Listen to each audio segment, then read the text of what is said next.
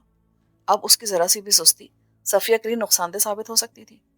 وہ جلدی سے آگے بڑھا اور نیم باں دروازے کو ٹھوکر مار کر کھولا اور اندر داخل ہو گیا۔ اپنے اپنے ہاتھ اوپر کر دو ورنہ گولیوں سے بھون ڈالوں گا۔ اس اچانک ٹوٹنے والی افتاد نے ان تینوں کے اوسان خطا کر دیے۔ صفیہ نامی لڑکی بھی جمشید خان کو خوفزدہ انداز میں دیکھ رہی تھی۔ تم کون؟ آصف نے سنبھلتے ہوئے زبان کھولی۔ خاموش، لڑکی سے دور ہو جاؤ ورنہ تمہارا بھیجا سامنے والی دیوار پر چپکا ہوگا۔ جمشید نے اسے ریوالور کے نشانے پر رکھتے ہوئے قطع کلامی کی۔ زرینہ اور اس کا شوہر بدستور پھٹی پھٹی نگاہوں سے جمشید کو دیکھ رہے تھے۔ غالباً وہ اسے ڈاکو سمجھ رہے تھے۔ جمشید کا حکم سن کر آصف یوں تیزی سے صفیہ سے دور ہوا جیسے اگر اسے لمحے بھر کی بھی دیر ہو گئی تو جمشید خان بلا درے گولی چلا دے گا۔ تم شاید ڈاکو ہو، لیکن چپ رہ خران پڑیا، میں بے شک ڈاکو ہوں لیکن غیروں کو لوٹتا ہوں۔ تم جیسے کمینے اور لالچی لوگ تو خونی رشتوں کو بھی معاف نہیں کرتے۔ یہ لڑکی تم میاں بیوی کی بھتیجی ہے نا؟ ہاں جی، یہ میری بھتیجی۔ موٹا بھدا شخص جلدی سے بولا۔ شٹ اپ، لعنت ہو تم جیسے چچا پر۔ نام کیا ہے تمہارا؟ شوکت حسین جی۔ یہ لڑکی میری ہونے والی بہو بھی ہے جی۔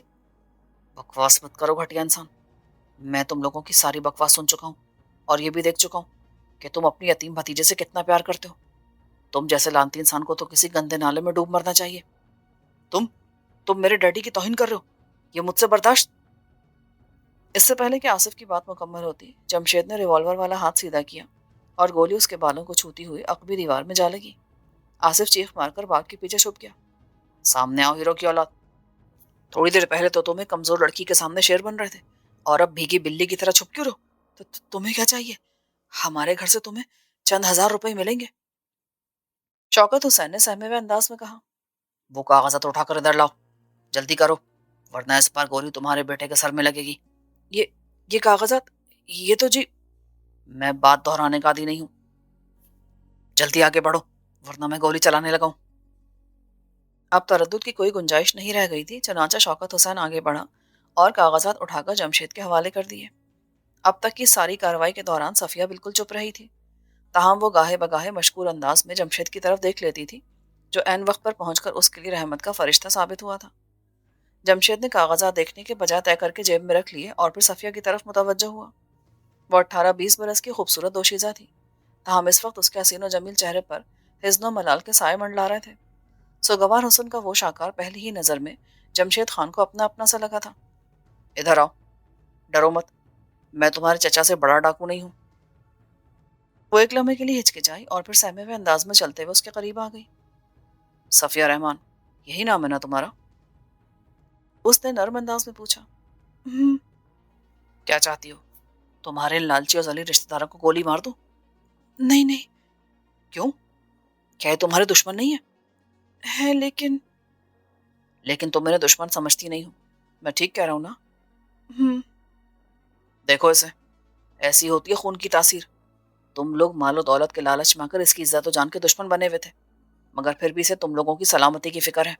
ایسا کیوں ہے؟ سوچو، اگر تم لوگوں کے پاس ضمیر نام کی کوئی چیز ہے تو۔ تینوں نادم انداز میں سر جھکائے کھڑے رہے۔ میں چاہوں تو ابھی تم تینوں کا قصہ پاک کر سکتا ہوں، لیکن میں ایسا کروں گا نہیں۔ چلو صفیہ میرے ساتھ۔ میں؟ کیوں؟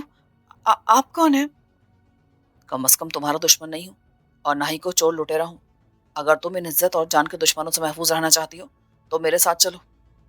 اے میاں، تم میری بھتیجی کو ورغلا رہے ہو، مگر میں ایسا نہیں ہونے دوں گا۔ شاید تمہاری نظر اس کی دولت پر، میں تمہاری طرح حرام خور نہیں ہوں جو یتیم اور مسکینوں کا مال کھاتے ہیں اور نہ ہی میں زبردستی صفیہ کو یہاں سے لے کر جاؤں گا. اس کی مرضی نہیں ہوگی تو اسے یہیں چھوڑ جاؤں گا. یہ نہیں جائیں گی جی. کسی ڈاکو کے ساتھ کا جا کر مرنا ہے اس نے. باپ کی دیکھا دیکھی آصف نے بھی ہمت کی. میں جاؤں گی. صفیہ نے جھٹ کہا. شاید یہ اس کی آصف سے شدید نفرت کا نتیجہ تھا جو اس نے بلا سوچے سمجھے جمشید کے حق میں فیصلہ دے دیا. تو پھر چلو، دیر مت کرو، ابھی تھوڑی دیر بعد صبح ہو جائے گی. آپ ان پر نگاہ رکھیں، میں بھی 10 منٹ میں تیار ہو کے آتی ہوں. اس نے خود اعتمادی سے کہا اور کمرے سے باہر نکل گئی. ٹھیک 15 منٹ بعد صفیہ اور جمشید ان تینوں کو ایک کمرے میں بند کرنے کے بعد باہر نکل گئے تھے. صفیہ نے ہاتھ میں ایک بڑا سا لیدر کا ٹیچی کیس اٹھا رکھا تھا. باہر گلی میں نکلتے جمشید نے اس سے ٹیچی لے لی تھی. اس دن خان جی نے مولوی نصیب اللہ کو کسی نہ کسی طرح قائل تو کر لیا تھا، مگر وہ پوری طرح مطمئن نہیں ہوا تھا. اس نے نصیب خان کو آزاد کر دینے کی گزارش بھی کی تھی، جو خان جی کو کسی بھی طرح قبول نہ تھی. تاہم مصلحت کے پیش نظر اس وقت اس نے مولوی نصیب اللہ سے وعدہ کر لیا کہ چند روز کے اندر اندر نصیب خان کو آزاد کر دیا جائے گا. اب خان جی مسلسل مولوی نصیب اللہ کے بارے میں سوچ رہا تھا. مذہب کا سہارا لے کر اٹھنے والی یہ نئی طاقت آگے چل کر اس کے لیے ایک بہت بڑا چیلنج بن سکتی تھی. آنے والے چیلنج سے بچنے کے لیے ابھی سے اس نئی قوت کا سر کچلنا ضروری تھا. آج اس کے ساتھ 200-300 لوگ تھے، مگر کل اس کے حامیوں کی تعداد ہزاروں تک پہنچ سکتی تھی. پہلے تو خان جی نے سوچا کہ اسے لالچ دے کر اپنے مفاد کے لیے استعمال کرے گا، مگر مولوی نصیب اللہ اس کی توقع سے بڑھ کر باضمیر ثابت ہوا تھا. اب اسے نجات حاصل کرنا اشد ضروری ہو گیا تھا. موسیٰ خان کو وہ پشاور بھیج چکا تھا. حویلی میں اس وقت گلشیر خان اور زرولی ہی اس کام کے لیے موزوں آدمی تھے. چنانچہ خان جی نے سر شام میں ان دونوں کو اپنے سامنے طلب کر لیا. جس وقت وہ دونوں خان جی کے مخصوص کمرے میں داخل ہوئے، اس وقت خان جی بے چینی سے ٹہلتے ہوئے سگار کی کش لگا رہا تھا. اس کے چہرے پر فکر و تردد کے آثار تھے. ان دونوں نے ان کو خان جی کو مؤدب انداز میں سلام کیا اور پھر جواب طلب انداز میں اس کی طرف دیکھنے لگے. تم دونوں مولوی نصیب اللہ کو جانتے ہو نا؟ بہت اچھی طرح خان جی. آپ حکم کریں. آج کل وہ ہمارے لیے سخت درد سر بنا ہوا ہے. ہم نے اسے راہ راست پر لانے کی بہت کوشش کی، مگر اس پر ایمانداری کا بھوت سوار ہے. اسے اپنے نفع نقصان کی کوئی پرواہ نہیں ہے. وہ اس علاقے میں شرعی نظام لانے کے خواب دیکھ رہا ہے. ہمیں عام لوگوں کی صف میں کھڑا کرنا چاہتا ہے. اس کے ہاتھ پاؤں توڑ دے خان جی. ہاتھ پاؤں توڑنے سے کام نہیں چلے گا. اسے سیدھا اوپر بھیجنا ہے، مگر یہ کام انتہائی رازداری کا متقاضی ہے. ہمارا نام کسی صورت نہیں آنا چاہیے، بلکہ اس کے قتل کا الزام اس طرح کسی اور کے سر جانا چاہیے کہ علاقے کے لوگ قائل ہو جائیں، ان کے پاس کسی شک و شبے کی گنجائش نہ رہے. میں سمجھ گیا خان جی. یہ کام تو بہت ہی آسان ہے. آج رات ہی ہو سکتا ہے. آپ پر معمولی سے الزام بھی نہیں آئے گا، بلکہ صبح ہونے سے قبل ہی لوگ قاتل کو پکڑ چکے ہوں گے. وہ کیسے گلشیر خان؟ خان جی فرط جذبات سے کھڑا ہو گیا. اس کی آنکھیں چمکنے لگی. بتاؤ، کیسے انجام دو گے کام؟ زرولی. گلشیر خان جی کی بات کا جواب دینے کے بجائے زرولی کی طرف متوجہ ہو گیا. تم جا کر کہیں سے گل رحمان کو ڈھونڈ لاؤ، لیکن دھیان رکھنا اسے چھپا کر حویلی میں لانا. گاؤں کے کسی بھی آدمی کی نظر تم دونوں پہ نہیں پڑنی چاہیے. اس شرطی کا کیا کر رہے ہیں تم نے؟ وہ تو پڑا ہوگا کہیں نشے میں دھوت ہو کر. ارے تم اسے لے کر تو آؤ، باقی کا کام میرا ہے. ٹھیک ہے. زرولی اس بات میں سارے لاتا باہر نکل گیا اور گلشیر خان سوچا ہوا منصوبہ خان جی کے گوش گزار کرنے لگا. Well done Gulsher Khan. پورا منصوبہ سنتے خان جی کی پانچیں کھلتی چلی گئیں اور چہرے پر ایک بے رحم مسکراہٹ طاری ہو گئی.